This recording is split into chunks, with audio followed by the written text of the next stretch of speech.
Good day everyone. We are Group 4. Topic for today is all about artificial breathing and external chest compression. Objectives: to know the purpose of artificial breathing. 2. Is to know the proper way in conducting external chest compression. So, dito tayo sa artificial respiration. Ito ay isang paraan ng pagtulong sa mga taong nahihirapan huminga or tumigil na sa paghinga.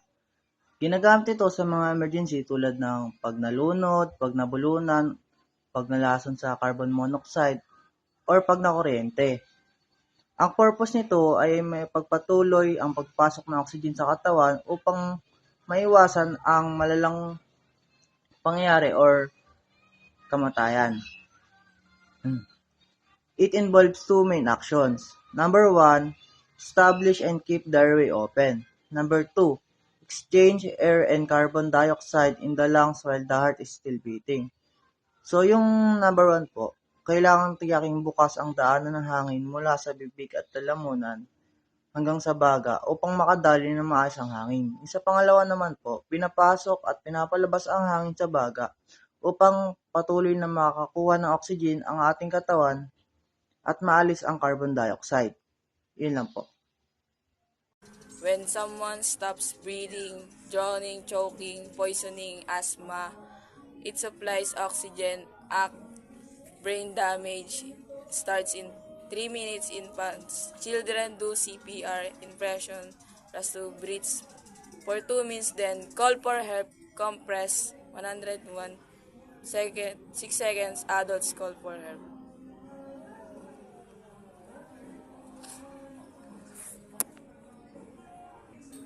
Sinasabi dun sa rescue breathing, tinutulungan nito ang isang tao para magkaroon ng hangin ng katawan habang hinihintay ang tulong. Ginagawa din ng rescue breathing para matulungan ang taong hindi humihinga. Nagbibigay ito ng hangin sa kanyang katawan habang hinihintay ang pagdating ng tulong.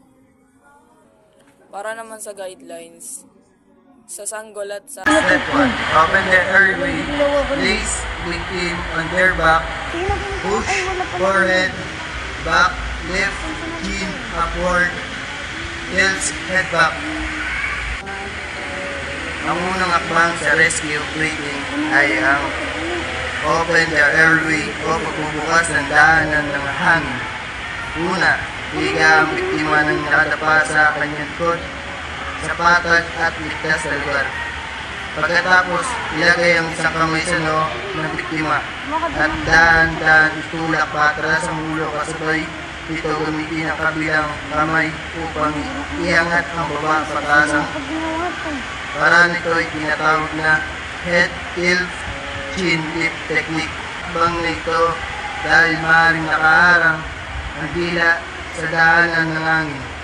Kapag walang malay ang isang tao sa pamamagitan ng pag-angat ng baba at pag-tilt ng ulo, nabubuksan ang airway at mas madaling makakahinga ng biktima.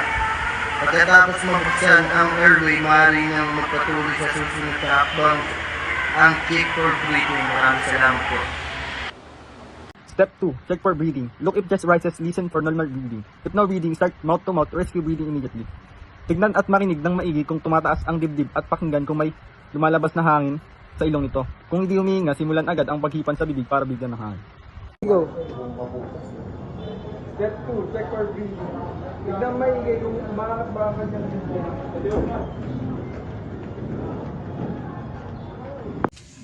Step 3, 1 year puberty. Tilt head back, lift chin, pinch nose, seal mouth with yours. If mouth closed, use nose. Dito naman daw i-tilt ang bahagyang at iangat ang ulo na patras gamit ang head tilt. I-lift ang baba o chin para mabuksan ang airway at madaling makapasok ang hangin. Ang sumunod naman ay pipisilin o i-pinch ang ilong ng biktima upang hindi lumabas ang hangin nagbibigay ng rescue beat. Pangapat, idikit ang mahigayan bibig sa bibig ng biktima o magkaroon ng magandang seal. So, pang-5, magbigay ng rescue breath o obserbahan kung tumataas ba ang dibdib ng biktima. Ang last naman, kung hindi mabuksan ang bibig ng biktima, maaaring gamitin ng nose to mouth rescuing. Sa adult at children, kailangan mo nang buksan ngayon pamamagitan ng pag-tilt ng ulo at pag-angat ng baba. Pagkatapos ipipisilin ang ilang ng magbibigay ng rescue breath habang tinitignan na kung umangat ba ang bibig and dibdib. Para naman sa 0 to 1 year old, ang bahagyang iposisyon ng ulo ng sanggol sa neutral position ito at wag ng sobrang pag-tilt. Pangalawa, takpan ang iyong bibig at ilong at bibig ng sanggol ng sabay. Ang pangatlo, gumawa ng maayos na seal upang hindi matakas ang hangin. Pang-apat, magbigay ng manayag na rescue breath. So, pang-last naman, tignan kung maangat ang dibdib ng sanggol. Sa infants naman, mas maliit ang kanilang ilong at bibig, kaya parehong tinatakpan ng rescuer ang ilong at bibig gamit ang isang seal. Dahan-dahan lang ang pagbigay ng hangin at dapat makita ang pagtaas ng dibdib. And for the fourth step, rescue breath, ito yung paraan mismo na nagbibigay ka ng hangin sa bibig ng biktima para matulungan siya sa paghinga nito. And so, we have a 2 rescue breath na for adult and child and for the infants. So, for adult and child, lift head back, pinch the nose, and takpan mo yung bibig niya gamit yung bibig mo. And hipan ito sa loob ng 1 segundo. At kapag napapansin mo umangat yung dibdib niya, ibig sabihin tama yung pag-rescue breath mo. And gawin mo ulit ito sa 1 segundo ulit hanggang sa mag-recover siya at makahinga siya ng maayos. And tandaan, kapag umangat ang dibdib, tama ang rescue breath. Kapag hindi, ayusin ang posisyon ng ulo at gawin ulit yon.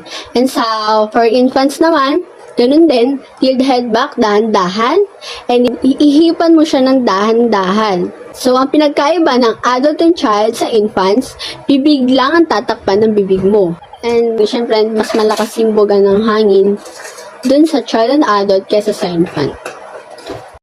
Step 5. Continue breaths. Adult or children. 2 breaths, 30 compression, and repeat until help arrives or breath-in breaths. Compress pass is 100 to 120 per minute, 1 breath every 6 seconds. Sinasabi naman dito na kapag adult or bata, tunahinga muna tapos 30 na bomba sa dibdib. Ulitin mo lang hanggang dumating na yung tulong o huminga na yung tao. Dapat mabilis yung bomba, kada 100 to 120 kada minuto. Yung hinga, isa kada 6 seconds. Up to age 1.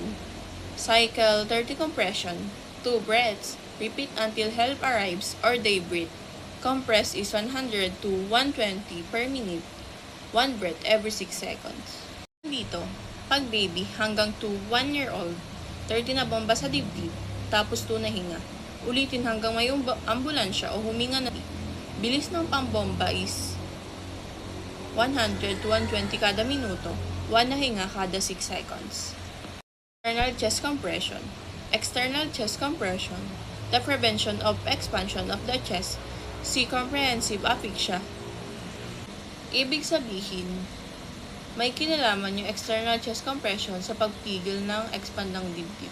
Ang example is compressive asphyxia. Ito yung nangyayari kapag na-express o naiipit yung dibdib mula sa labas, kaya hindi siya makapag-expand ng paghinga.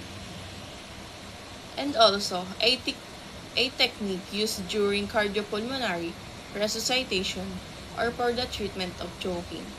Sinasabi naman dito na external chest compression ay isang technique o paraan na ginagamit natin kapag nag-CPR tayo. Ginagamit din siya sa mga taong na bilaukan o na-choke. A visual guide. CPR keeps blood flowing and maintains life until helps arrive. Even untrained people can use it. Starting CPR right after the heart stop doubles or triples survival chances. This guide shows how to do it step by step. Sinasabi naman dito na ang CPR keeps blood flowing and maintains life until help arrives. Kahit untrained yung people is kaya itong gawin. Kapag nasimulan po agad ng CPR pagkatapos huminto ng puso, nadodoble or natritriple po ang survival chances. This guide shows to do it step by step. 1. call 911. Una mo nang gagawin dito is tapikin muna yung braso ng 3 beses o 2. Tapos kausapin siya at kung wala pa ring response, tumawag na ng 911. Ito, panoorin nyo na lang.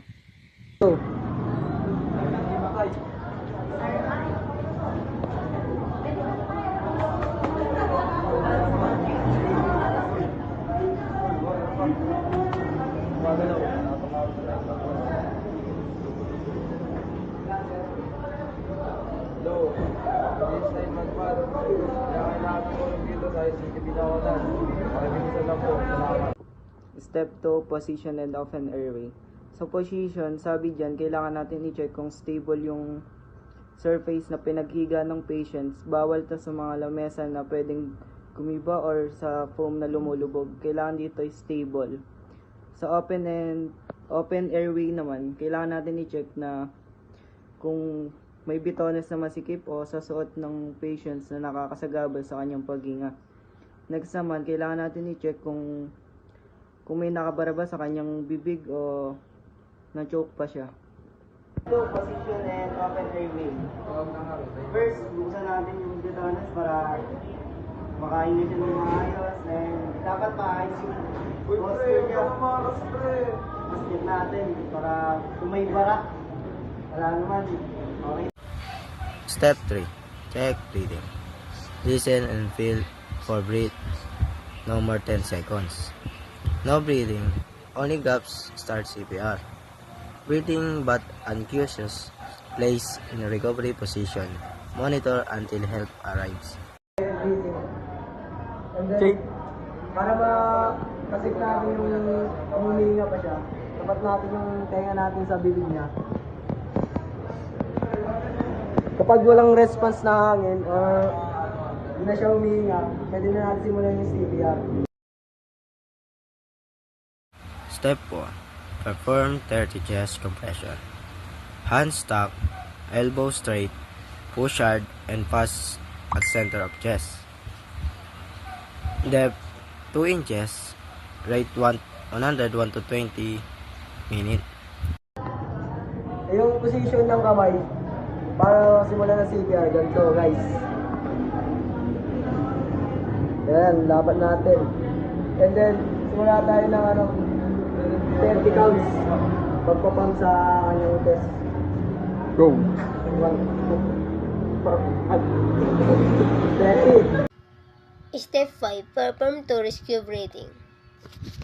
Pindutin po natin yung ilong ng patient para hindi lumabas yung hangin. And buksan po natin yung bibig para bugaan ng 2 disease. And tingnan natin yung dibdib ng patient kung ito ba ay umaangat. And kung hindi naman umaangat, ayusin lang natin yung tayo ng ulo and ulitin natin yung pag-tube breathing. Step 6. Repeat. Ulitin lang natin ang 30 compression and tube breathing. Pagpapatuloy lang natin ang pag-compression hanggang sa bumalik ang hininga ng patient. And pag naman dumating na ang tulong o responder, pwede na natin itong itigil pag sinabi ng responder.